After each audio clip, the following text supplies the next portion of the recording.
Let's imagine for a moment that you were born a common Roman in the heart of the empire. Not a senator, not a soldier, not a wealthy landowner, just another body among the teeming crowds somewhere in the poorer quarters of the capital. The first thing you feel is not the heat, it's the weight. The weight of the air, the weight of the noise, the weight of being no one in a city of a million. Welcome to another quiet journey into the past. Tonight we're heading back nearly 2,000 years to the bustling heart of an empire that shaped the world. And burdened it too, the Roman Empire. But this won't be a tale of emperors and legions, not entirely. Tonight is slower, softer, a different kind of history. One that lingers on the lives of ordinary people, forgotten places and strange details we're not usually told. We'll follow the dirt and discomfort of daily life, the exhaustion of a laborer, the silent prayers of a slave, the strange comforts of a Roman bath, and the chaos of a city bursting with life. Every segment in this video is designed to be slow, immersive, and relaxing.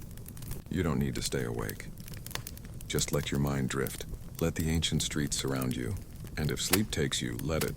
And if you find yourself enjoying this kind of slow, sleepy history, you can quietly like this video, or leave a comment what time it is and where you're watching from, if you're still awake when it ends. And if you'd like more stories like this, consider subscribing to the channel. It helps us keep these journeys going, and we'd love to have you back. Now take a slow breath, get comfortable, and let's begin with a simple question. What was it really like to live and suffer in the shadow of Rome? Let's imagine for a moment that you were born a common Roman in the heart of the empire. Not a senator, not a soldier, not a wealthy landowner, just another body among the teeming crowds somewhere in the poorer quarters of the capital. The first thing you feel is not the heat, it's the weight. The weight of the air, the weight of the noise, the weight of being no one in a city of a million. The Roman Empire is at its height, the world's most powerful superstate, ruling from desert outposts to stormy coasts. But that empire is not your empire. You are at the bottom of it, and the insulae rise above you like unstable towers, rickety apartments stacked 6, sometimes 7 stories high. They lean in strange angles like tired old men holding one another upright. You live on the 5th floor. No handrails, no light, no toilets. Your room is barely wider than your outstretched arms, with a cracked clay lamp and a mat made from straw and reused cloth sacks. You sleep in your tunic. It's the only one you own. It smells of sour sweat and old smoke. Outside your thin wooden door, the hallway stinks of last night's chamber pots. Someone spilled theirs down the stairwell again. You step around it in the dark, your bare feet sticky against stone. There is no privacy, no peace. Just the low hum of human bodies, coughing, muttering, stirring. You're a plebeian, a free person, but just barely. No one will remember your name. You're not educated, not connected, not destined for any kind of glory. You're needed only because you are replaceable. The sun hasn't risen yet, but the city groans to life. Carts rattle down narrow alleys, pulled by tired donkeys. Vendors begin to shout, even though there's no one buying yet. A fishmonger slaps the last of yesterday's catch onto a plank table. It smells like warm death. You pass a baker's oven. The scent is miraculous, yeasty and soft, bread still steaming on wooden boards. You don't stop. The bread isn't for you. The baker's family eats first, then his slaves, then his dog. If anything's left by evening, you might get the crumbs. Now your job? You work in the Phalanca, a laundry and dye shop. The irony is bitter. Your tunic is permanently stained. Your hands cracked and yellowed from days of soaking in harsh solutions. You dye the robes of senators, the garments of the rich. You make their whites whiter than the gods. The secret? Urine. Amphorae full of it. Collected from the public urinals, mixed with lye and ash, then stomped by foot. All day like a dance of the damned. Your feet ache, your knees scream. Your eyes sting from the fumes. But you're grateful for the work. Some people spend their days clearing dung from the streets. Others fish coins from the drains. Others, especially women, have no jobs at all. Just hunger and shame. Lunch is predictable. A chunk of dry barley bread, a few shriveled olives. Maybe a boiled egg if you're lucky.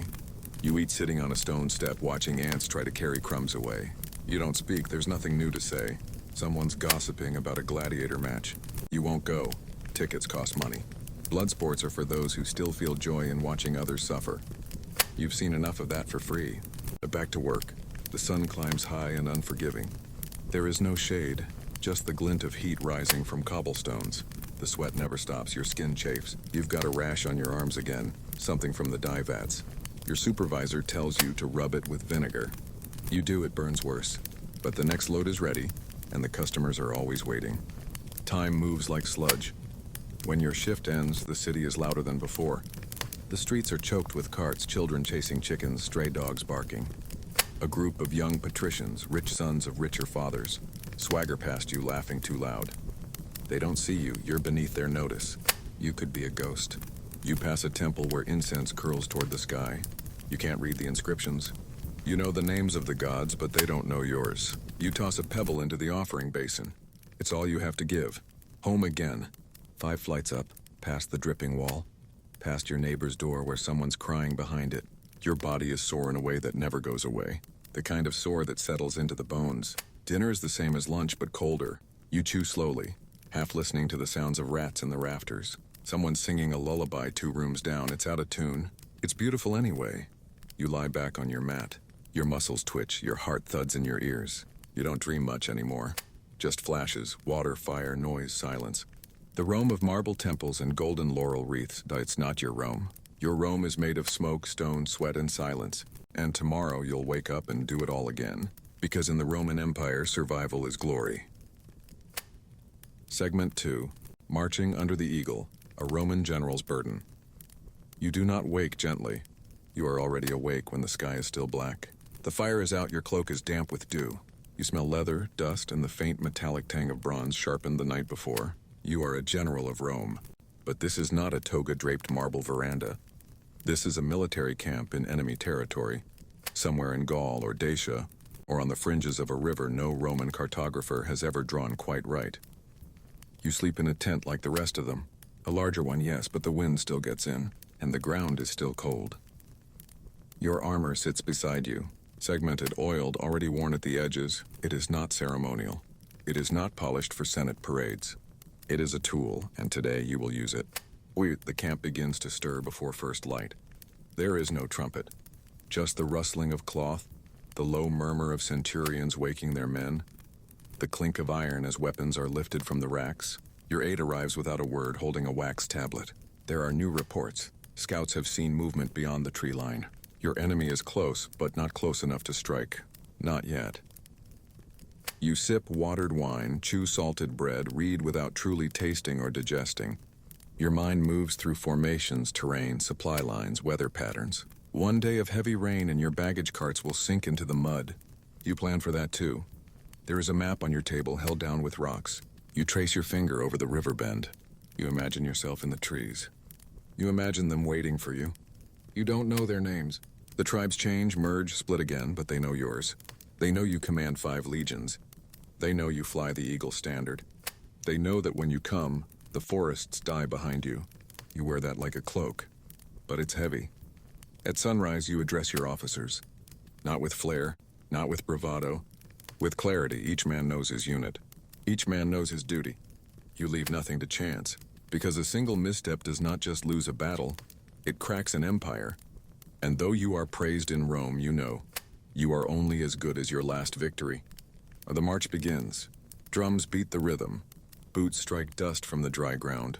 A line of thousands stretches behind you, a ribbon of iron and silence. Civilians imagine war is thunder and shouting, but the sound is rhythm. Leather breath, chains clinking softly on baggage carts, the creak of wheels. Your eyes scan constantly.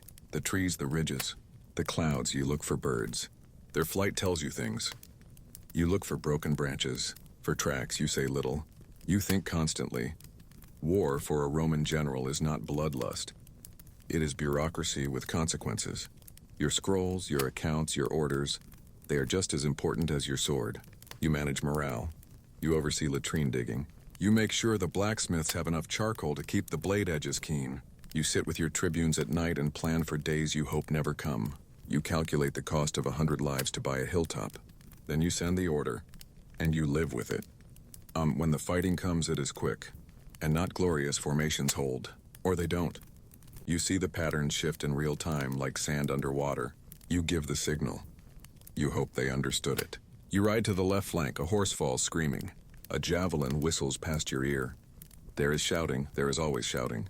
But it's never clear who is winning until it's already over.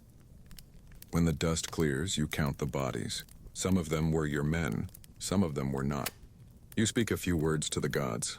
You write a letter to Rome. You do not write about the boy who died clutching your name on his lips. You do not mention the eyes of the enemy commander as he fell, still trying to lift his blade.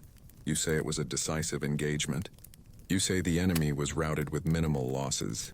You say it was honorably done, because that's what they want to hear. You are a general. You win, but every victory takes something. A piece of your sleep. A shade of your voice. The way your hand lingers too long on the hilt, even when the battle's long done. You ride back to camp, dust in your beard, blood not your own on your sandals.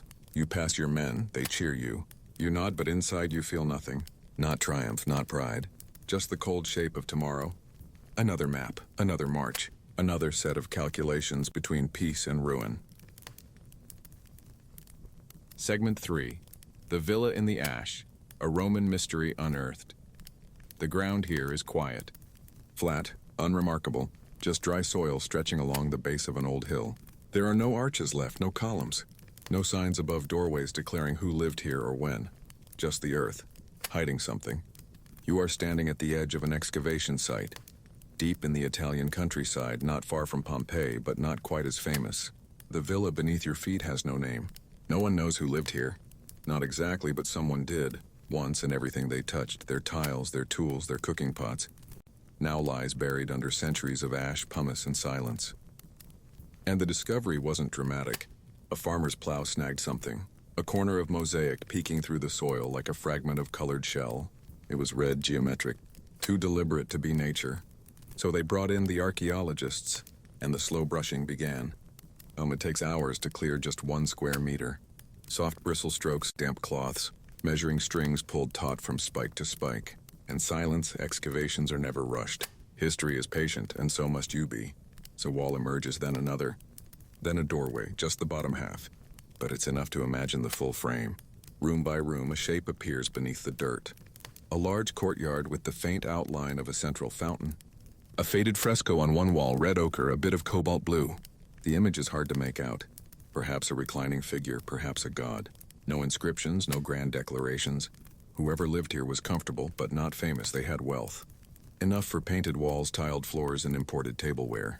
Not a senator, perhaps, but someone close. In one room, they find a collapsed shelf. Beneath it, jars, dozens of them, still sealed. One is opened carefully. Inside, dried herbs, nearly powder now. Coriander, maybe, or something less familiar. Another holds resin, another. Oil blackened with age. You are looking into someone's pantry. They stood here once, selecting a jar for dinner, perhaps humming under their breath. Maybe it was raining that day. Maybe the atrium leaked slightly in the corner. Maybe they cursed the builder. Now there is no roof, just sun, and the quiet creak of canvas above the dig. And in a side chamber, a floor mosaic is uncovered. It shows a hunt, dogs chasing a stag through a wooded scene. The tesserae, tiny stones, are set so closely you can almost feel movement. The stag's eye is wide. The lead hound's tongue is out. It's vivid, alive, and yet silent. No one will run through these woods again. Only the eye wanders here now. They find bones too. Small ones, perhaps a child's, tucked into a narrow passage near what might have once been a servant's quarters. No jewelry, no amulets, no name. Only a body hidden from the rush of falling ash. Had someone tried to shield them? Did they shelter there together? Or had they simply been left behind? You imagine the moment. A distant rumble. The sky growing dark. Screams far off in the town square, and silence here. Always silence. Every object unearthed raises more questions. A spoon bent strangely at the tip. A bronze stylus with the initials ML. A charred loaf of bread still holding the imprint of a baker's stamp. The details are specific, but the story remains cloudy. It is not like reading a scroll. It is like listening through a wall, to a conversation you can almost hear but never quite understand. And still, the dust rises, brushed away inch by inch, tile after tile, wall after wall. A home slowly coming back into the light, but never fully, never clearly. Because this is how Rome survives. Not in legends, not in triumphal arches, but in forgotten corners of forgotten lives. Preserved not by intention, but by accident, by tragedy. By time, the sun sinks low. The tools are packed away, tarps stretched back over the site. You walk back along the ridge, the wind tugging at your sleeves. carrying the dry scent of old earth and pine. Beneath you, someone once lived. They ate, they argued. They laughed, they hid, and now piece by piece they are remembered, not for their name, which is lost, but for the things they touched and left behind. Segment 4.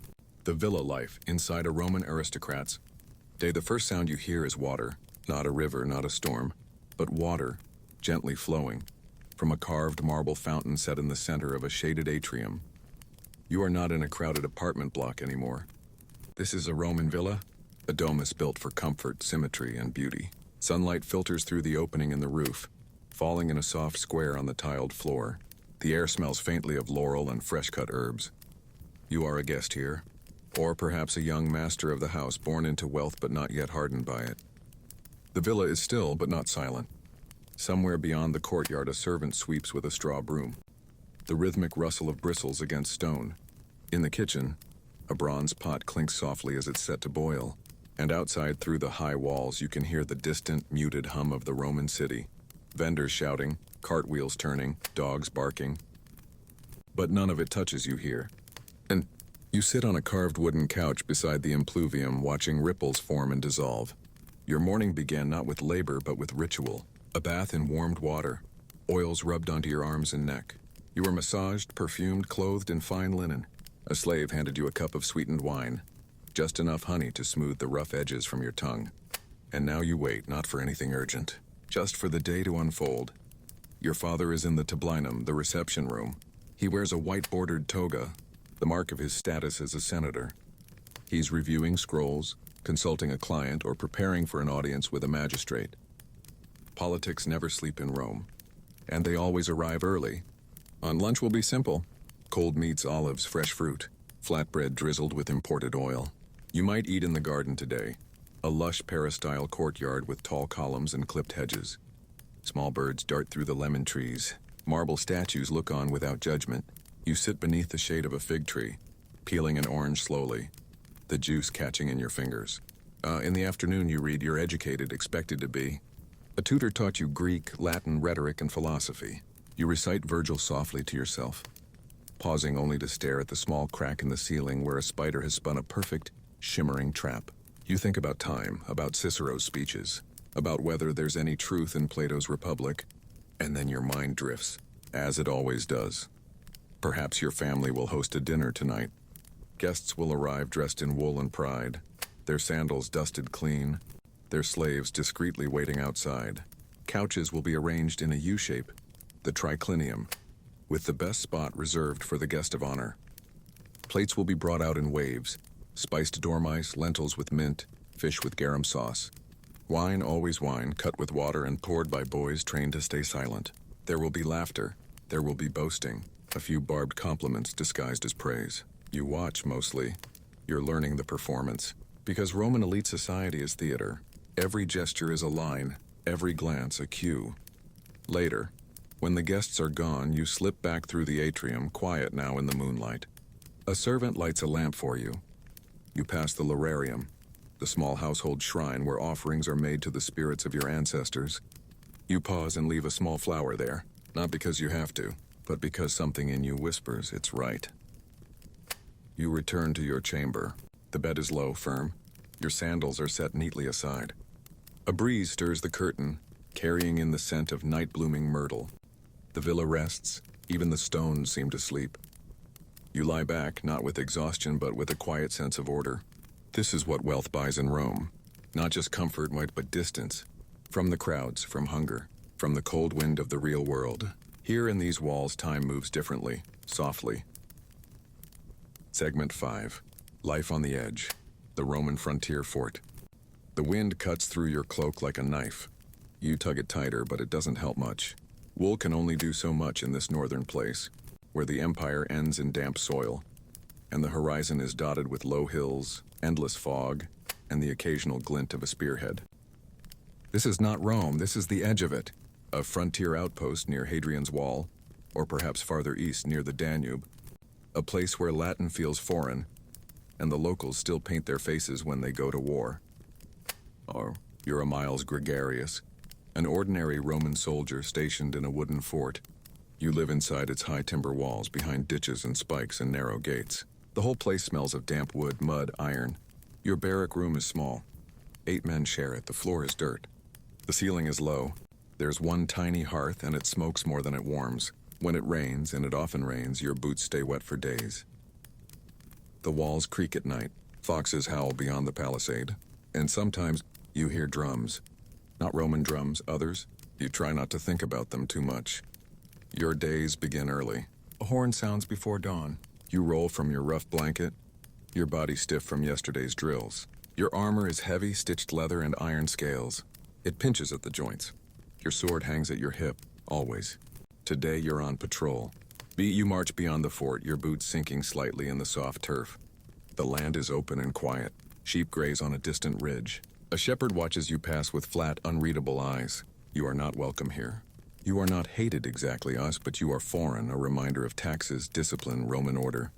They respect your presence, but they do not love it. Your patrol returns without incident. But there is tension. A scout swears he saw smoke last night beyond the tree line. Another says a hunting party disappeared 2 days ago. You do not speak of these things too loudly. The walls listen, and fear spreads quickly in cold places. Oh, so back at the fort you clean your armor, you oil your boots. You sit with others around the fire in the Principia, telling half-true stories about the warmth of Spain, the women of Alexandria, the taste of honey cakes in Rome. You've never been to most of these places, but the stories matter, they keep the cold out. And once a week you receive your stipendium, your pay. Not much, a few coins. Most of it will be taken by deductions, food, gear, tunic replacement. But perhaps you'll buy a bit of wine, maybe some figs, maybe just a moment of forgetfulness. And there is a bathhouse here, small but functional. You strip with the others, leave your weapons in the alcove. The water is lukewarm at best, but it's quiet. Steam clings to the stone walls, softens the calluses, makes you feel like more than a name scratched onto a roll of parchment. For a few minutes, you remember what it is to breathe without armor. At night, you write a letter. To your mother, maybe. To no one, maybe.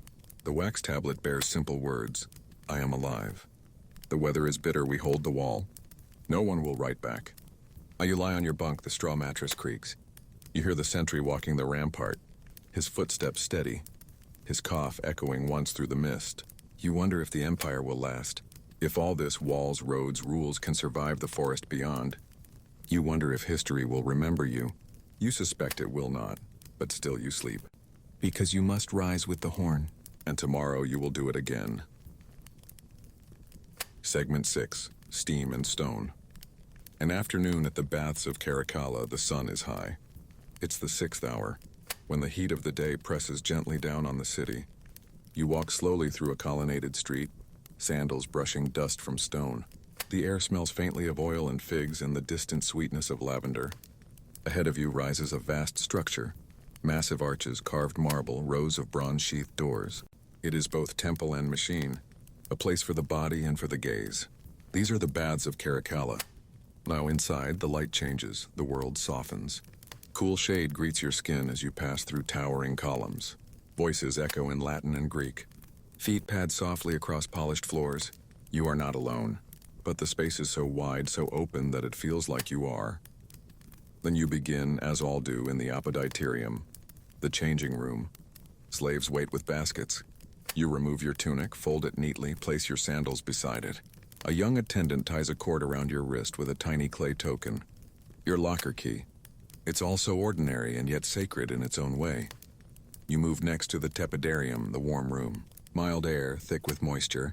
Your skin begins to soften. Pores open, muscles sigh.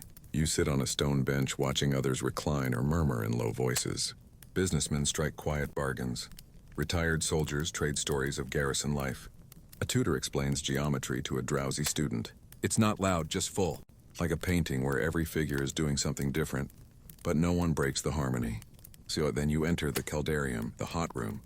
Steam billows from beneath the marble floor, heated by a roaring hypocaust furnace deep below. You feel it the moment you step in, like a warm tide rising around you. The walls drip. The air is heavy, scented with oil and sweat and rosewater. You pour water over yourself from a bronze ladle. It runs down your arms in rivulets, gathers at your feet. An attendant offers a strigil, a curved scraper for your skin. You accept it without a word. This is purification, but not ritual. It is maintenance. Roman bodies are meant to be clean, smooth, ordered, like their cities. Afterward, you step out, flushed and softened, into the frigidarium. The cold room, the pool gleams in low light. Clear still, cold as mountain runoff. You lower yourself in slowly. Your breath catches, but then it steadies. You float, not swimming, not speaking, just suspended. A moment of weightlessness, of clarity. Later, wrapped in linen, you recline in the palestra, the open-air gymnasium. You do not exercise, you simply sit, watching others stretch, wrestle, toss balls of sand. Their movements are slow, deliberate, sculptural. You sip diluted wine. You nibble on olives, you breathe. Out in the corner of the courtyard, a statue of Hercules watches. Half finished, broad, crumbling at the edges. A reminder, even God's weather. The afternoon fades. The air cools. You return to the changing room, dry yourself, dress once more. Your body feels like it belongs again. Not to Rome, but to itself. You step out into the street. The sun is lower now. Shadows stretch long between buildings. The scent of steam clings to your skin. And for a while as you walk home, you feel neither hurried nor important. Only present, only clean. Segment 7, Ledgers and Laurel. A day in the life of a Roman merchant. It begins before the sun. Not with a horn, not with prayer, but with parchment. You are awake before the street stirs. Light from a low lamp dancing across your logbook. You sit on a worn wooden stool in your modest taberna, a shop tucked beneath the covered arcade along a busy via. Stone walls, open shutters, counters polished smooth by time. Your name is not famous, but your records are flawless. You know the exact weight of a Sicilian olive jar. You can price 5 types of garum without looking. You can tell by touch whether a basket of saffron has been cut with dried petals. This is your empire. You open the heavy wooden hatch at the front of your stall. The hinges groan softly. Already the street is filling. Footsteps, carts, vendors, dogs. You sip watered wine, chew on a piece of flatbread. Your eyes scan the crates waiting to be unpacked. Dried figs from Crete, wool from Gaul, paint pigments from Spain, and the jar, a sealed precious amphora from Egypt. You run your fingers over its wax seal, still intact. Good dumb, and the first customer arrives just after sunrise. A woman in a pale tunic, veil pulled low, asks about cumin. You scoop some from a basket, let her smell it. She nods, pays in bronze, and is gone. No chatter, just business. By mid-morning, the rhythm has built. A man with cracked hands trades beeswax for pepper. A young cook buys dates and almonds. A freedman brings jars of olive oil on consignment, thick with sediment but usable. Your tablet fills with marks, names, weights, amounts. This is your script, your drama. But a boy runs past, chasing a dog. A cart overturns near the fountain. Someone yells in Greek, you barely look up. The market has a pulse. And you've learned to listen to it, not be startled by it. A fellow merchant pauses beside your stall. He offers a half-loaf split between the two of you. You talk about the news from the port. A shipment delayed. A magistrate's son starting a wine business. Nothing is urgent, but everything matters. Especially the gossip. Information, after all, is currency. And in the quiet lull after midday, you rest your feet. The heat presses down on the arcades. Dust hangs in the air. You wipe your brow with a strip of linen. Reorganize the display. Evening customers are more selective. You want the jars to gleam. The scale to be balanced. Perception, too, is profit. Like a senator's steward arrives late in the day. Wants saffron, whole threads, not powder. You bring out the small box. He inspects it, says nothing, nods payment in silver. Enough to cover your stall's lease for a month. You tuck it away silently. As the sun dips low, you close the shutters. Bar the counter. Sweep the stone floor in neat arcs. You sit one last time by lamplight. Review your records. You have lost nothing. Miscounted nothing. Your ledger is clean. And that in this city is rare. Your walk home is quiet. Past the bakery, past the bathhouse, through the cramped alleys where cats watch from rooftops. You enter your small courtyard apartment. A clay lamp is already lit. Your wife is preparing lentils. The scent fills the room. You set down the coin pouch without a word. She smiles and continues stirring. No celebration, no extravagance. Just rhythm. Another day, honest and exact. Segment 8. Stone and water. The Roman Empire's hidden infrastructure. You wake to the rhythm of chisels. Not metal striking metal, but the dull, deliberate clack of iron against stone. You are not a senator, not a soldier, not a merchant. You are an Opifex, a Roman builder.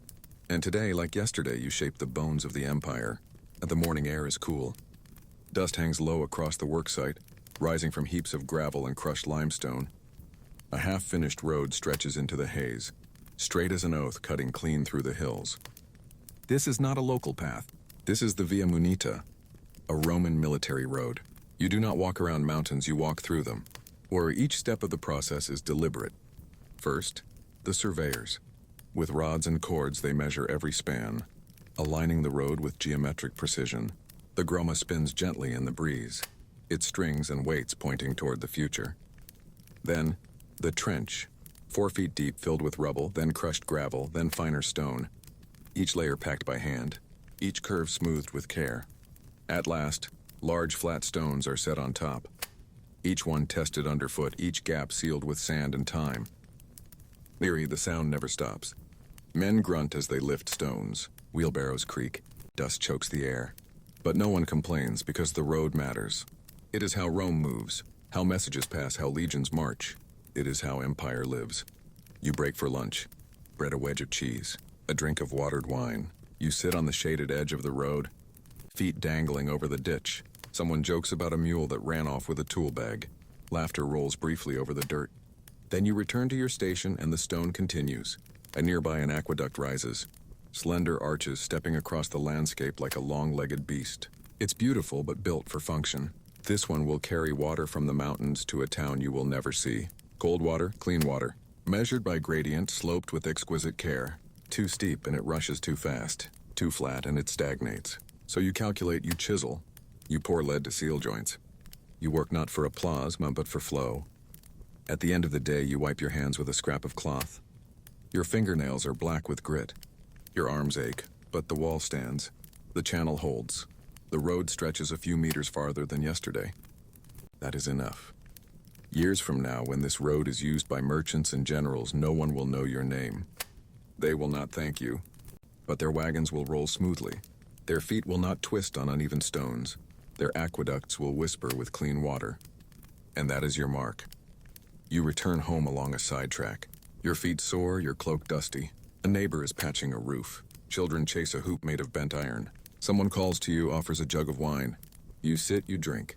You talk about stone, about how some things, if laid properly, will last. Segment 9. After sunset, wandering the Roman night. It begins with the lamps. One by one, they flicker to life. Small, open flames cradled in clay bowls. Some set on doorsteps, others swaying gently on bronze hooks. The day is not truly over, but Rome is changing its shape. The heat of the sun lingers faintly in the stone, radiating upward from walls and flagstones. Shadows stretch long now, and the sharp clarity of the city has softened. You walk more slowly, not just because you're tired, but because the city asks it of you. A vendor packs up what's left of his figs. A girl sweeps the steps in front of a wine shop, scattering dust into the gutter. A cat leaps down from a windowsill without sound. You pass them all. The street is narrower now, not physically, but by feeling. The voices are fewer, the sounds more intimate. You hear sandals scuffing, the splash of a bucket, a man humming to himself as he locks his stall. You carry a small oil lamp. Its flame dances with every step. Not enough to see clearly, just enough not to stumble. Ahead of you, a small group of men pass, laughing drunk probably, off-duty soldiers maybe. You give them space. At night, the Roman city is not lawless. But it is different. The vigils patrol in pairs. Rome's fire watchmen and unofficial police. Cloaks pulled tight, staves in hand. You nod as they pass, they nod back. Their presence is comforting, but you know their limits. The alleys beyond the Tiber, the Subura after dark. There are places even they don't linger. You don't go there either. A beggar stirs beside a shuttered bathhouse. He looks at you but says nothing. You leave a crust of bread from your satchel on the step beside him. There is no thanks, but then you didn't offer it for thanks. You walk on. A warm breeze drifts through the city, carrying with it the scents of lamp oil, cooked lentils, wet terracotta. Somewhere close, someone is playing a flute. A soft, wavering tune, melancholy and beautiful. You pause for a moment just to listen. Late near the Forum, you pass a tavern. Its doorway glows with amber light. Laughter spills out like smoke. Inside, merchants, laborers, a couple of off-duty scribes. They drink from chipped cups, argue about chariot races, complain about taxes. You don't enter, not tonight. Instead, you continue toward the Tiber. At night, the river feels different, slower, more secretive. Its surface reflects the moon in scattered silver shards. A barge creaks in the dark. You hear a man curse as he ties it down. The rope slaps the dock. Somewhere across the water, a dog barks once, then falls silent. You reach the edge of a small square. Here, a shrine to Mercury stands, its statue lit by a single hanging lamp, the god's eyes half shadowed, half reflecting fire. You touch the base lightly, a silent gesture, for safe travel, for unseen passage. Not because you're afraid, but because even in Rome, even in the heart of civilization, night belongs to someone else. You begin the walk back home. The streets are emptier now, the voices fainter. You know every crack in the pavement here, every creaking gate. A final turn, a familiar door, a quiet click. Inside, the air is still cool. You set down your lamp. Its flame gutters and dies, and Rome outside continues to hum softly in the dark. Segment 10. Hands of the Hearth, a Roman midwife at work. It begins before first light. A soft knock at your door, you're already dressed. You sleep in your tunic now, always ready. You lift your satchel, leather, worn, filled with clean cloths, herbs, and the tools you trust. You nod to the young boy standing in the shadows. He doesn't speak, just leads you through the narrow streets. The stars are still out. Another woman is in labor. The home is small. One room, a hearth still warm. The smell of oil, old smoke, and something else, sweat and nerves. The laboring woman lies on a mat. Her mother kneels beside her, murmuring. A neighbor wrings her hands near the doorway. You do not rush, you set your things down quietly. You warm your hands by the fire. You make tea from rue and fennel. Only then do you sit beside the woman, place your palm on her belly and listen. This is not your first birth, not your 50th. You've stopped counting. You know how to wait, how to listen to breathing, to spot a bad position by the shape of the belly. You know when to let things be and when to act. And sometimes, you know when there's nothing you can do. But not today. Hours pass in a hush. You massage her back, guide her breathing. You speak only when needed. Slow now. Push on the next breath. You're safe. You're strong. A trickle of oil, a prayer whispered to Diana. A warm cloth beneath her hips. Then at last, a sound small. Sharp new. A cry. The room exhales. You wrap the child in linen, rub its tiny chest. It squirms, wails louder. A girl. The mother sobs, not from fear now, but relief. You place the child on her chest. The room grows quiet again, but this time it's peace, not tension. There is more to do. You cut the cord with your curved knife, bind it with wool thread. You examine the mother, ensure the bleeding slows. You pack herbs to help her recover. You whisper instructions to her mother. How to boil water, what to feed her, what signs to watch for. You collect your tools in silence. You leave the room cleaner than you found it. When outside, the sun is higher. The street hums with carts and sandals. To the world, nothing has changed. But you know it has. There is one more life in the empire now. One more voice, one more breath. And though no monument will name you, you were the first to catch her. You walk slowly home, past the bakery where a slave kneads dough, past the fountain where a child splashes water on her face. You reach your door, set down your satchel. You pour a small cup of wine, eat a few olives, and you sit. Not proud, not weary, just still, because you know tomorrow someone else will knock, and you will go again. Segment 11. The Grammar of Empire. A day in the Roman schoolroom. The room is already warm. The sun has barely climbed, but the light slants sharply through open shutters, cutting gold bars across the stone floor. You are a boy of 12. Your tunic is clean but simple. Your wax tablet rests against your chest like a shield. You shift on the bench, already stiff. Your teacher, your grammaticus, is late, but only by minutes. You do not speak, no one does. This is not a place for laughter. As the old man enters with his usual slow stride, a frayed wool cloak, beard like worn rope, a stylus tucked behind one ear. He says nothing as he sits, only glances around the room. His eyes land on you and you straighten without thought. The lesson begins. First, recitation. Your voice joins the chorus. Soft but clear, a passage from Virgil, lines from the Aeneid memorized the night before. You stumble once. The teacher does not scold, but repeats the line himself, slow and deliberate. You nod, repeat it again. Correct this time, he moves on. Next, dictation. He speaks slowly now, pausing between words. You scratch the Latin phrases into your wax tablet, the stylus catching now and then. Your fingers cramp, you flex them quietly beneath the desk. When finished, you scrape the tablet clean with the flat of the stylus, carefully preparing it for corrections. Where the air grows still. Outside, sandals slap against cobblestones. A fruit vendor calls from down the street, but here inside these walls there is only discipline. The grammaticus reads a passage of Cicero, then asks questions. Not about grammar, but about meaning. Why does he use this word? What is the rhythm of this phrase? Would this sound better in Greek? He waits. No one answers at first. Then quietly you try. He nods. Not praise, but permission to continue. There is no lunch. Only a pause, a drink of watered wine.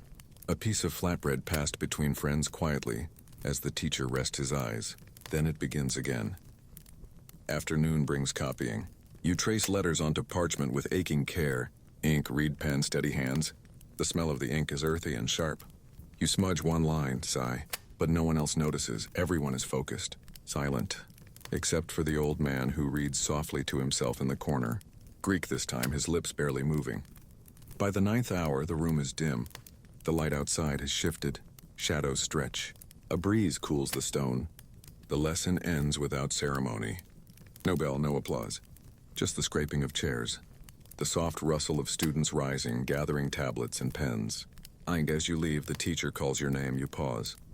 He walks slowly to you, places a hand on your shoulder. You remembered the rhythm, he says simply, then walks away, no reward. But still, it means something. Or outside where the city resumes. You pass a butcher, 2 boys playing knucklebones, a dog chasing a cart. The noise returns, but your mind still hums with verses. The weight of Cicero's syntax, the breath of an old man's voice reading aloud. And as you walk, you find yourself whispering the lines again, just under your breath, as if they were yours now. Segment 12. Ink and silence, the life of a Roman scribe. The room is narrow, windowless. Cool even in summer. A single oil lamp flickers from a wall bracket. Its light bends against the damp stone, casting long, gentle shadows across the scribe's table. You've been here since dawn. The wax tablet in front of you has already been used, smoothed clean, and filled again. The stylus, wooden, blunt from use, rests lightly between your fingers. Your job is not to create, it is to preserve, to copy, to record, to remember on behalf of others. You are not a slave, but not far from it. You are educated, fluent in Greek and Latin, your handwriting even, and refined. But your name is unknown to those who read your work. You copy contracts, mostly. Business agreements, land purchases, wills. You know the phrases by heart, in the presence of witnesses. Bound by the laws of the Senate and the people of Rome, with all rights and obligations therein. Your hand moves without pause. Not fast, not slow. Just steadily. Outside, the city shifts.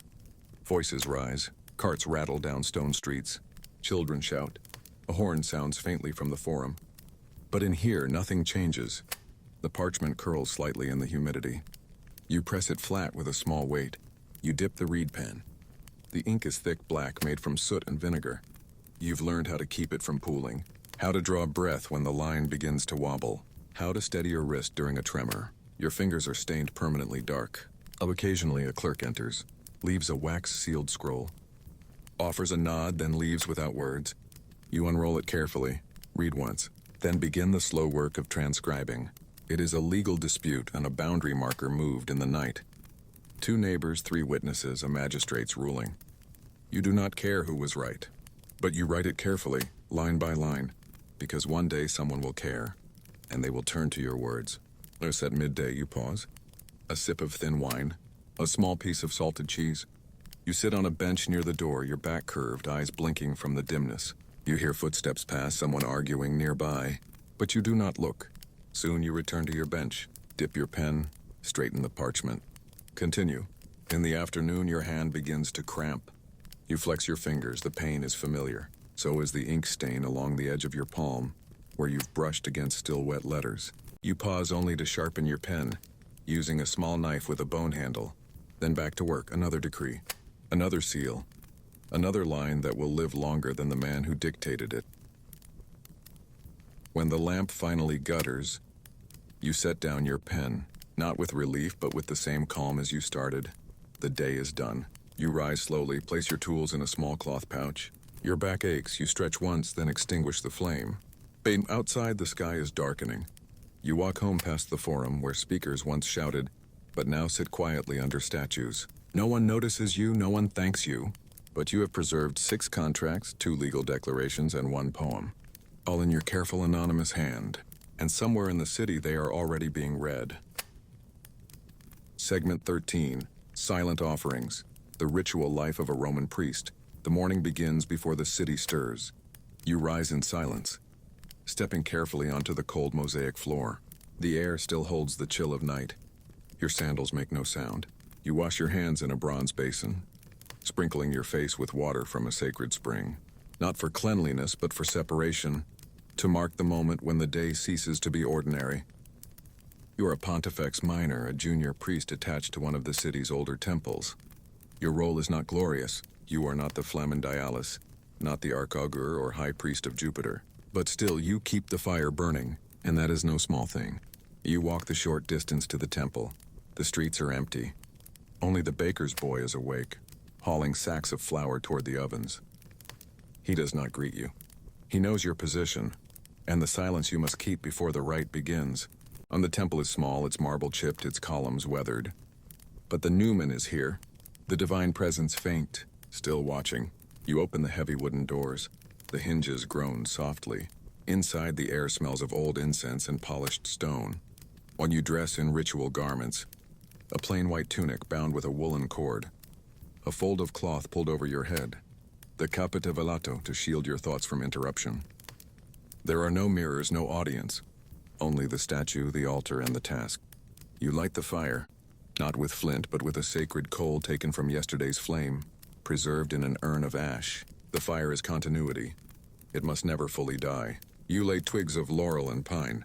They catch quickly, crackling softly in the hush. Then comes the offering. Today it's a simple one. Grain, oil, and incense. A libum, a small cake of cheese and flour pressed into shape by hand the night before. You place each item on the altar with care. Each word of the prayer is memorized. Each gesture has a rhythm. One wrong word, one skipped motion, and the rite must be begun again. The gods, it is believed, do not accept sloppy devotion. You speak in a measured tone. The Latin is ancient, older than conversation. Formal, precise, you do not ask for favors. You reaffirm bonds, you acknowledge the divine. The fire rises, the cake blackens at the edges. The incense turns to a blue coil of smoke, and you remain still, eyes lowered, until it is done. When the offering is complete, you sweep the ashes into a bronze pan. You wipe the altar stone. You extinguish what is not meant to burn further. The rite is over, but not forgotten. Outside, the city is fully awake. Merchants shout, wheels rattle. Children chase one another through crowded squares. You step into that noise, still veiled, still quiet. You do not speak until the temple is behind you. Then gently you greet the world again. Your role is not glory. It is guardianship, of ritual, of order, of the line between men and gods. And as long as the rites are done correctly, the empire, it is said, will endure.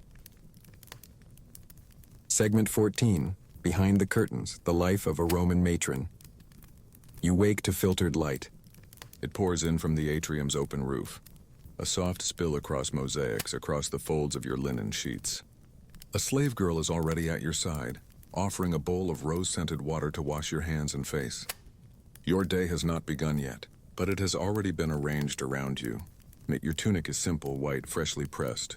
Your stola, dyed saffron today, is fastened at the shoulder with a silver brooch. Your hair is wound carefully into braids. Not extravagant, but not plain. To be a Roman matron is to walk a narrow line. Dignified, modest, admired, but never too admired. You enter the atrium slowly. The house is already alive. Slaves are sweeping the peristyle walkways, pulling figs from the courtyard trees, boiling water for the midday meal. Your youngest son, still barefoot, runs past with a wax tablet tucked under his arm. Late for his tutoring lesson. You do not stop him. He will be corrected by the pedagogue. You move into the tablinum, the reception room, to receive a visitor. It is your husband's sister. She arrives with 2 attendants, and the scent of imported myrrh clings to her clothes. You exchange formal greetings, ask about her husband's business. Then, behind the low murmur of polite speech, you share the real news. Who's fallen from favor? Who's being investigated by the censors? Who was seen too often in the company of another man's wife? This is not gossip, this is politics softened by figs and wine. Later, you oversee the storeroom. You run your fingers along the amphory, checking for damp for cracking wax seals. Olive oil, grain, fish sauce. The supply for a month, perhaps two. You quiz the steward quietly. Are the wine jugs secure? Are the lentils fresh? He nods. He knows better than to let anything spoil under your watch. You pass through the garden walkway. A flute plays softly in the distance. Your daughter is practicing again.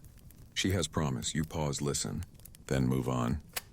In the kitchen, the cook asks for your decision. Should the lamb be roasted with dates today or with coriander and honey? You choose quickly. You know the tastes of your guests.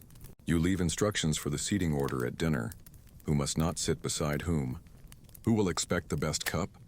Who cannot drink wine and must be offered water instead? Quietly, without offense. The midday sun leans heavily over the rooftops. You withdraw into the shaded part of the house where the stone stays cool. Here you write a letter, dictated quietly to a scribe, to a friend in Capua. She is expecting her first child, and you send her advice and a small packet of herbs folded in cloth. Later, you walk briefly through the garden again. You pick a sprig of rosemary, smell it. The house smells of bread now, and steam, and faintly, always, of oil lamps and polished marble. When your husband returns, he will find the household ordered. The children taught, the table set, the incense lit. He will nod, perhaps, and speak of business, of land, of the Senate. But all the while, he will be standing in a world you built, one thread at a time, one quiet command after another.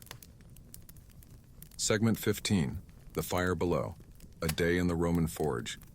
The street is still wet with the morning wash, but inside the smithy it is already hot. The coals have been burning since before dawn, stoked by a boy with blistered hands who now dozes by the water barrel, his back propped against the wall. You are the master here, and the work is waiting. You begin with your apron, leather cracked and blackened from years of use. You tie it in silence, then roll up your sleeves. Your arms are dark with soot, permanently stained even after washing.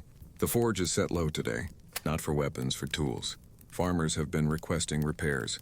Plowshares chipped, sickles dulled, a hoe snapped at the neck. You begin with the iron blanks.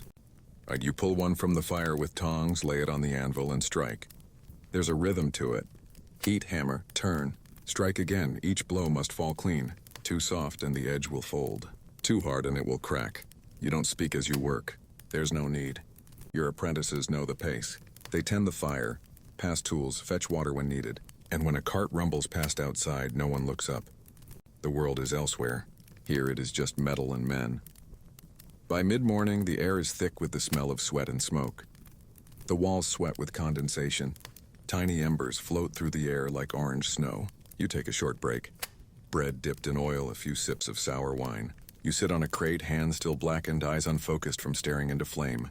Across from you, a boy is filing the edge of a blade. He winces, a blister has burst, you say nothing. He'll learn.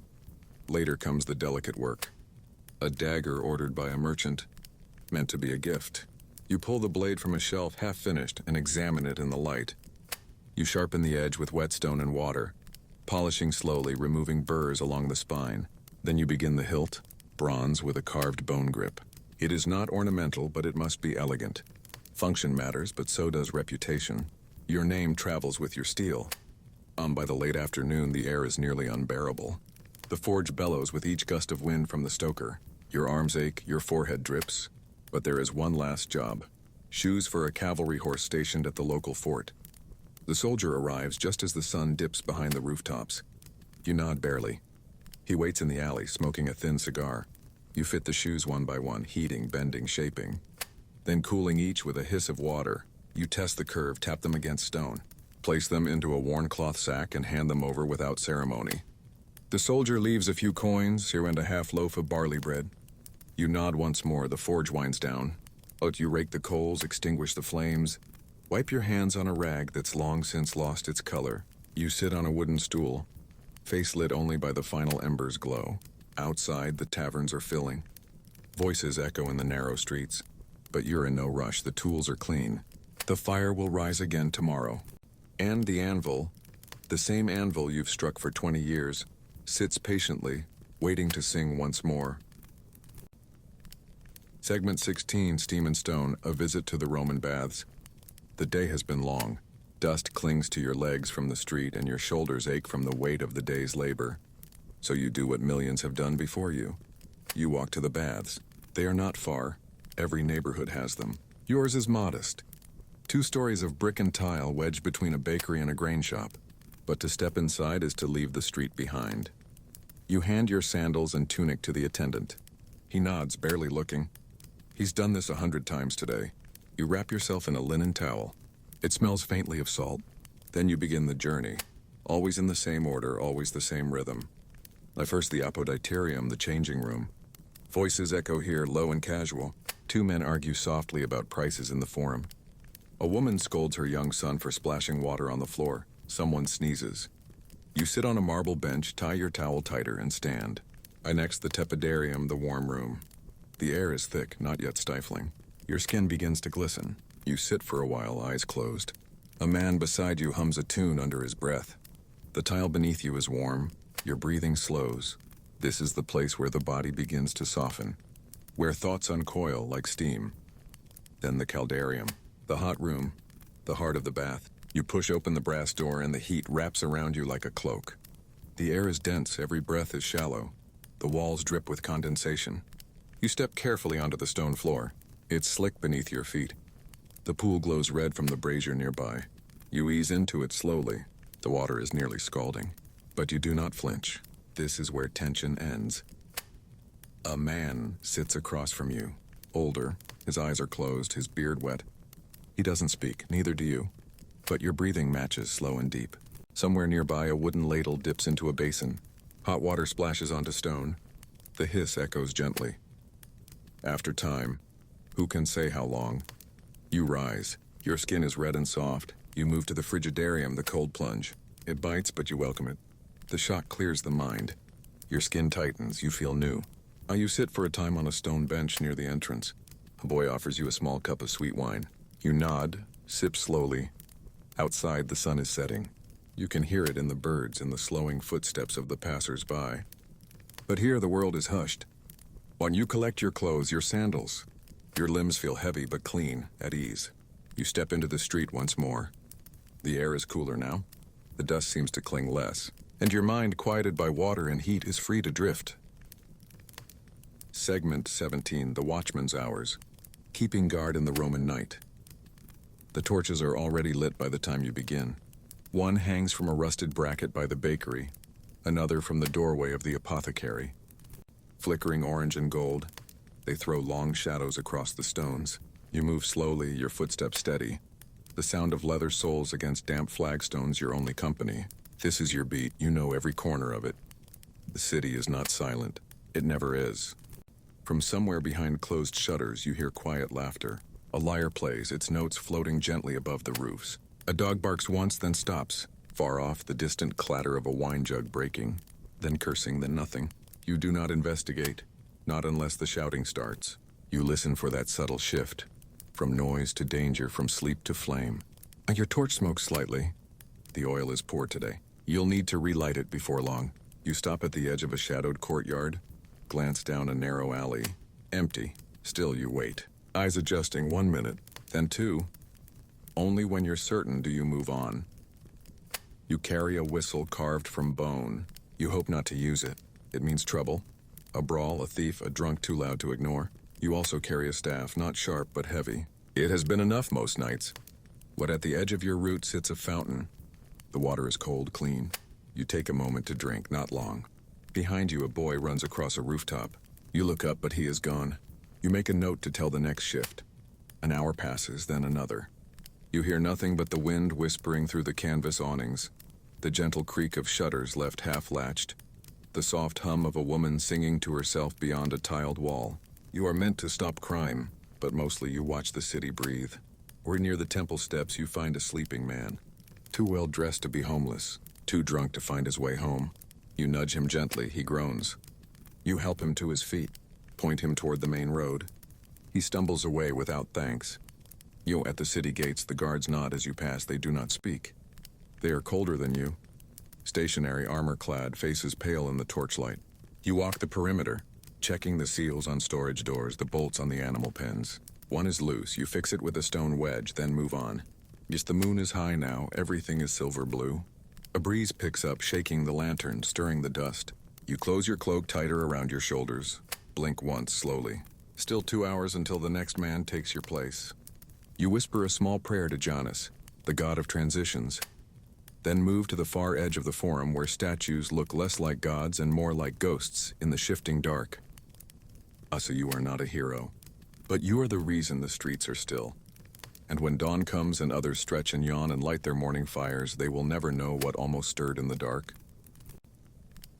Segment 18. Below the Empire. Inside the Roman sewers. You begin before the sun rises because the heat of the day makes the air unbearable.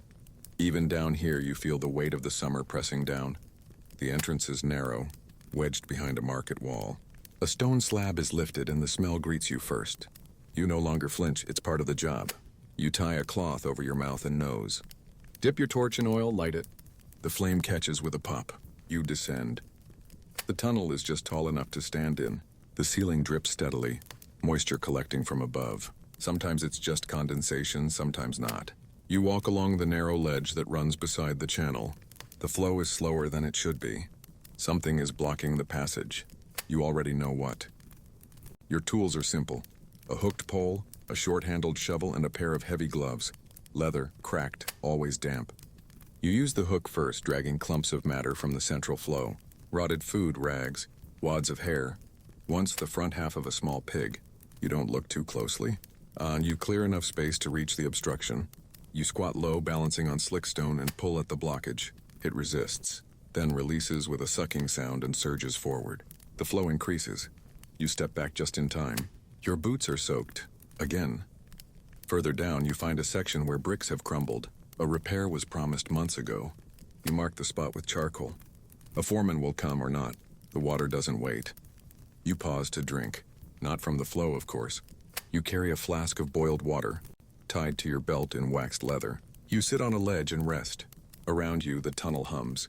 A low groan of shifting weight above. You hear carts rolling, voices. The world walking on your ceiling. A rat scurries by, startled by your movement. You follow it with your eyes and make note of its route. Rats know the driest paths. You take the same one. As at a junction, 2 tunnels meet. The roar here is louder. Water from the aqueducts used. Mixed unstoppable. You toss a handful of lye into the stream. It foams briefly, then vanishes. Small efforts, but every little bit slows the rot. At the far end, near the Tiber, you open a gate. Pressure has built up again. You brace yourself, count to 3, and release the latch. The flood rushes through, you step back. Close your eyes, the torch flickers. A cloud of steam rises. When it's done, you retrace your steps. Mark new trouble spots in chalk. Rinse your gloves in cleaner runoff. And begin the slow climb back to the surface. When you emerge, your skin stings from the change in air. Your back aches, your stomach growls. No one looks at you. You pass a senator on the street, he covers his nose. You ignore it. You've done your work, and the streets are dry because of you. Segment 19. The Rule of the Rod. A day in a Roman schoolroom. You arrive before the sun climbs the columns. There is no school bell, no schedule posted on the wall, but you are expected and lateness is remembered. You slip off your sandals at the door. A flick of the instructor's eye reminds you. Silence. You sit cross-legged on the floor, wax tablet resting on your knees. Stylus in hand. The room is sparse. No windows, just a doorway and a few flickering oil lamps. The floor is dusty. The air still. The ludus literarius, the elementary school. You begin with letters, but you are far past the basics now. Today you copy lines from Virgil. Each word is scratched carefully into wax. Your stylus squeaks with every curve. You are not permitted to sigh, but your shoulders ache. Candleliterator, your teacher, sits at a tall stool watching with a thin reed in hand. He walks among you slowly, his sandals silent on the stone. He smells of oil and vinegar, of sleep lost to grating poor grammar. You glance sideways. The boy next to you has smudged his script. His tablet is muddy with mistakes. He tries to correct it, but the stylus slips. The reed cracks down sharp, swift. The boy flinches. No blood, just sting. He does not cry. He rewrites the line. This is how things are. You continue writing. Arma virumkekanu. You whisper it under your breath. It is not just repetition, it is rhythm, a way to remember. Later you stand and each child recites their verse in turn. Your turn comes. You keep your voice low but clear. The instructor nods once. That is enough, you sit again, relieved. At midday, a short break. No meal is provided, you eat the bread your mother packed, hard with olives tucked inside. You do not play. There is no time and no space. And in the afternoon you move from verse to arithmetic. Pebbles on a counting board, columns scratched into wood. Your fingers move carefully, 3 times 5 minus 2. The instructor leans over your shoulder. You hold your breath. Later still, dictation. He recites slowly, you write. One mistake means starting over. He does not raise his voice. He doesn't have to. Disappointment is heavier than anger. And as the shadows lengthen, you finally clean your tablet. Scrape the wax smooth, pack your things. Your knees are sore, your back stiff. You do not speak as you leave. But you feel something settle inside. A word, a phrase, a rhythm. You walk home slowly. Through the busy street, past the baker's stall, past the forum. Someone shouts about politics. You think about poetry. Segment 20, Sands of Blood, the life of a Roman gladiator. The day begins early. Even before the sun rises, you're up, rubbing oil into your arms, checking the edges of your gear. Your trainer walks past the line of you, inspecting. He says little. A nod here, a correction there. You are not soldiers, but you are trained like them or harder, because there's no room for error in the arena. No shield wall to hide behind. No retreat. Only you, your opponent, and the will of the crowd. You eat lightly. Barley porridge, a strip of dried fig. Nothing more. You need your stomach still. You pray to Nemesis, to Mars, to your mother if you remember her face. Then you wait. You hear them long before you see them. The crowd, thousands of voices, shouting, chanting, laughing. The roar is like wind through a canyon, constant but always changing. You stand behind the gate. Your armor is hot, leather straps tight against your chest. The metal helmet hangs at your side. The man next to you, an old Gaul, light mutters a joke. You do not laugh. And the gate lifts. Light floods in. You squint. The sand is blinding, freshly raked. Your boots crunch with the first step. You do not run. You walk, measured, calm. You are a figure now, a symbol. The crowd sees what it wants to see. A villain, a hero, a beast. You just want to survive, but you reach the center. Salute the editor, the official in charge. He barely glances at you. The announcer calls out names you no longer answer to. You are Thrax, or Sceva, or Venator. Your real name is long forgotten. It doesn't matter anymore. The horn sounds. Your opponent steps forward. You glance once, he's young. Fast maybe, but green. He lunges, you step aside. Let his blade slide past your hip. You counter with your shield. Not a strike, just a push. Enough to unbalance. The crowd gasps. They love near misses. You press, then retreat. Always moving. You've done this before. He lands a blow. Glancing off your shoulder guard. It stings but doesn't cut. You use the moment. Slide your blade along the curve of his shield and tap the rim of his helmet. He stumbles back, dazed. You could end it, but the crowd isn't ready. You wait. Let it build. When the final strike comes, it is clean. Fast, not fatal. You aim low, a slice to the thigh. He drops, groaning. You raise your hand, step back. The editor decides, thumb sideways. The boy will live. You exhale. Rows later, in the shade of the tunnel, you peel off your gear. Your legs are shaky, your mouth dry. You sit on a stone bench, a slave pours water into your hands. You drink, say nothing. Tomorrow there may be another match. Or next week, or not at all. You do not choose, you just survive. Segment 21, The Language of Scent, a Roman Perfumer's Day. The shop opens before the streets truly wake. The perfumer's apprentice, a slim boy with careful fingers, sweeps the threshold with a frayed broom. Dust still clings to the marble tiles, but inside, the air is already heavy with aroma. You step in, the scent greets you first. Not one scent, but layers. Crushed myrrh, cedar oil, hints of rose and almond.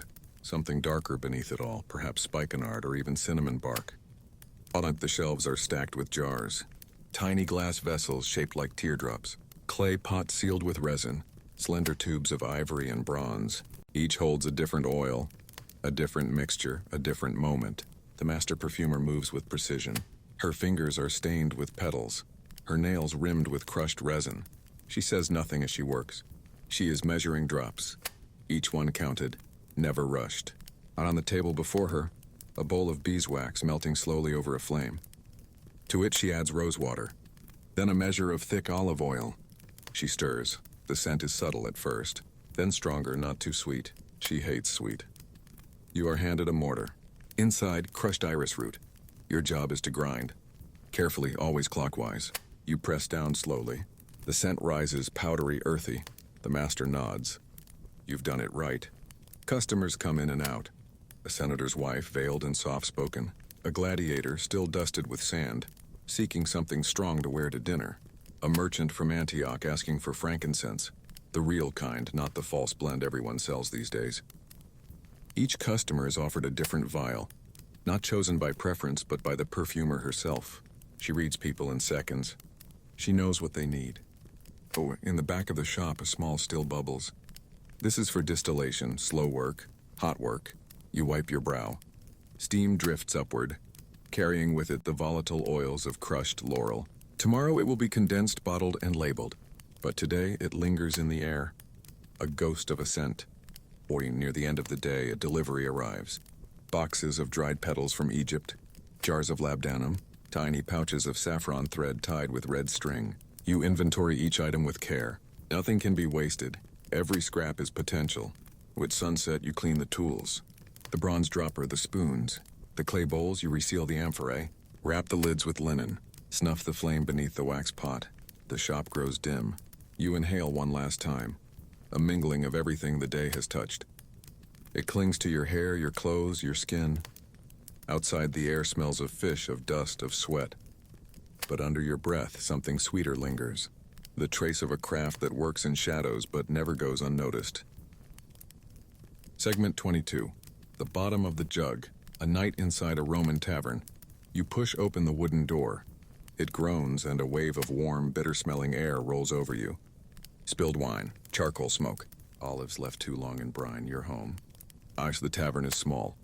A single room with a dark counter, a hearth fire near the back, and walls stained black where the smoke curls up and clings.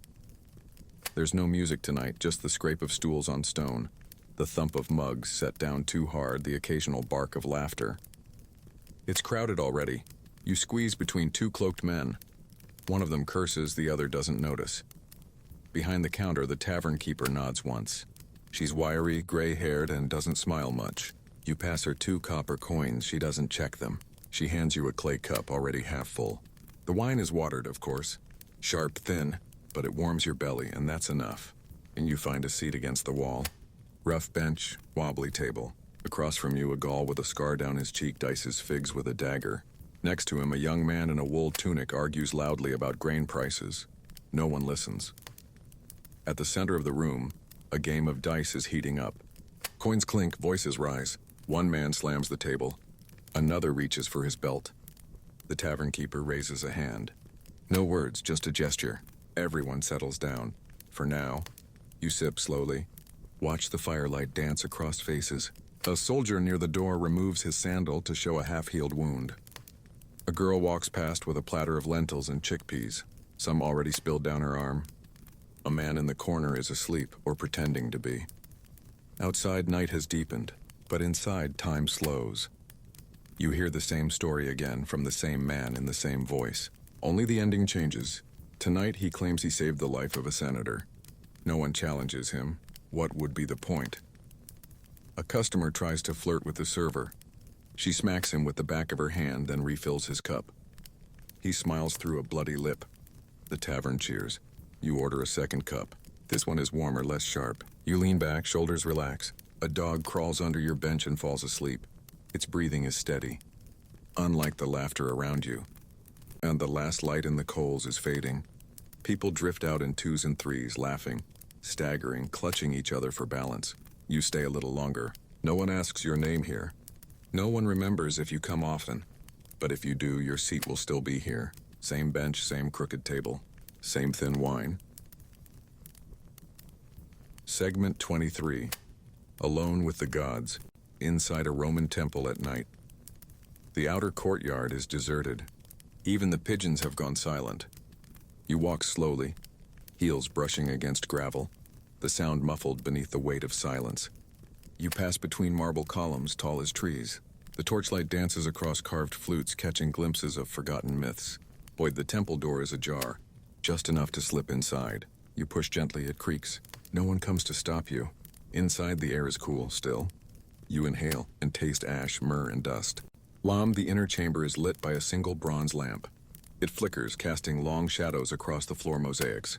In the center, the statue, larger than life, stern-faced, serene. You don't look directly at it at first, not out of fear, but respect. Some faces aren't meant to be met head-on. You kneel, not because it's required, but because it feels right. You lay your small offering at the base, a handful of grain, a few bronze coins, and a fig wrapped in linen. All you could spare, more than enough. Auntie, around the edge of the room you see remnants of others like you. Tiny oil lamps left behind, scribbled prayers on shards of pottery, a child's bracelet tied to a column base. Each one says the same thing in 100 different ways: please remember me. But you sit back on your heels, listen. No wind, no voices, just the faint hiss of the lamp and your own breathing. Slow, measured, barely there. For a moment you feel something strange. Not warmth, not cold, just a weight behind the silence. As if something is watching, not menacing, not kind, simply aware. You whisper your prayer, not out loud, just behind your teeth. Soft, private, the kind of prayer that doesn't need to be heard to be known. You don't ask for wealth or victory or even peace, just time, a little more of it, and maybe a safe place to sleep. You rise slowly, your knees creak, your hand brushes the base of the altar, stone, coarse and cold. You nod once to the statue, still not meeting its gaze. Then you step backward, never turning your back until you pass the threshold. Outside, the moonlight feels brighter, but not blinding. You walk home without speaking, feeling both smaller and somehow heavier. You have been heard. Segment 24, Lime and Labor, a day with the Roman bricklayers. The dust rises early, before the city stirs. Before the hawkers call from their carts and the street sweepers begin their rhythmic push of straw brooms, you are already at the site. Today your world is a construction yard. Half walls, ropes, scaffolds, stacks of bricks still warm from the kiln. There is no glory here, no applause. Only labor. The foreman gives orders with grunts and gestures. He's missing half an ear, no one asks how. You've worked with him long enough to know his moods, and this morning he's sharp. Wants speed, wants precision. He points you to the northern wall. You nod, shoulder your trowel, step into the morning light. The bricks are stacked in rough towers, each one a little different. Too dry and they crack. Too damp and they slump. You test them by touch. It takes practice, years even, to know what your hands can tell you in a moment. You don't think about it anymore, you just know. The mortar is made in a shallow pit. Lime, sand, water, mixed with wooden paddles slapped against stone until it hisses and binds. It smells sharp, like ash and earth. It dries fast. Too fast if the sun is high and the wind strong. You work quickly. The wall rises course by course, each brick pressed gently into place, each seam smoothed with the edge of a flat trowel. You angle your wrist just so the rain won't collect, so the shadow line stays clean. These little things matter, even if no one says so, even if no one ever sees it. Around you, others labor in rhythm. A boy hauls sand in a bent wooden pail. A man old enough to limp still carries hods of bricks on his back. A woman with a crooked spine mixes mortar with both hands, barefoot in the dust. No one speaks much. Breath is better spent on the work. You take your break at mid-morning. Bread with too much crust. A bit of garlic rubbed on top. A swallow of vinegar wine from a clay flask wrapped in linen. You sit on an upturned bucket. Stare at the wall you've built. It's not tall yet, but it stands. That's enough for now. And back to it. Your shoulders are tight by noon. Your legs tremble slightly when you shift weight from one to the other, but the wall keeps growing. You lose yourself in the repetition. Scoop, spread, place, press, tap, repeat, like breath, like heartbeat. At one point, someone drops a load of bricks. They shatter into red shards. The foreman curses, the boy flinches. No one stops. By the time the sun tilts low in the sky, your shirt is soaked through. Your hands sting. There's a crack in your thumb that bleeds into the mortar. You don't wipe it. You keep laying, brick by brick, layer by layer. As evening approaches, the work winds down. Tools are rinsed and hung from nails. The mortar pit is scraped clean. The leftover bricks are covered with wool cloths to keep off the night moisture. You take one last look at the wall, just a few feet taller than it was this morning. Still unfinished, still raw. But real, and you walk home slowly. Your body aches in places you don't have names for. Your clothes are stiff with dried dust. Your fingernails packed with lime. You pass buildings you helped raise, warehouses, walls, a temple facade. People walk by without looking up. But you do, and you smile, just a little. Because it's still standing, and tomorrow you'll build more. Segment 25, The Quiet Hands. An evening with a Roman midwife. The room is small. Stone walls whitewashed to soften the shadows. A wooden beam overhead dark with age. A window cracked open just enough to let in the sounds of the evening street. A dog barking. A vendor calling out the price of figs. A child laughing in the distance. You sit on a low stool near the brazier, hands folded in your lap. A wool shawl drawn over your shoulders. It's been many years since you were called in the middle of the night. One on the table in front of you, your tools simple, clean. Each one laid out on linen with care. A bronze spoon for mixing herbs, a carved bone needle, a tiny clay jar still stained with ox fat and lavender. You haven't used them in a long time, but you clean them every week, as you always have. The fire crackles low. It keeps the chill off your joints.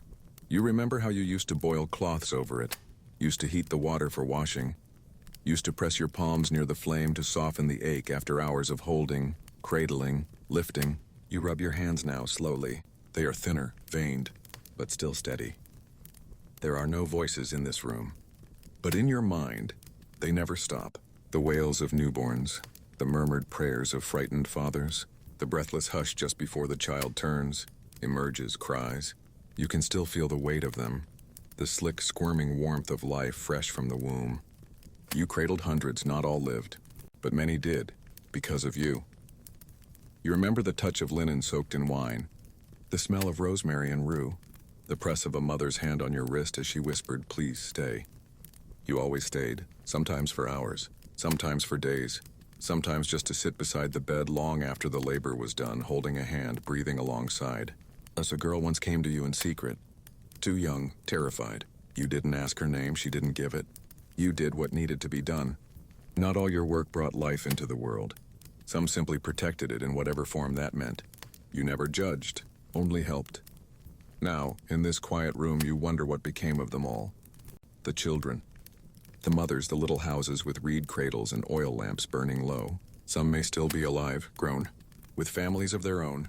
You like to think so. Your hands rest on your knees now, empty but not idle. They have done their part. They have known fear and strength and the miracle of breath, and now they simply rest. The moon is rising. Its pale light catches the edge of your wooden stool. You do not move to light another lamp. You are content in the half-darkness. You close your eyes not to sleep, but to remember. Not one name, but all of them. Every cry, every sigh. Every quiet moment after the storm of birth.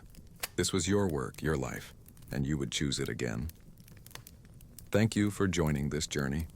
From the deepest Roman minds to the gentlest hands that welcomed new life, we've seen the empire not through the eyes of emperors or generals, but through the people who lived, worked, struggled, and dreamed beneath its towering stones. May your night be peaceful, your rest untroubled, and your thoughts full of soft histories. Sleep well, and good night.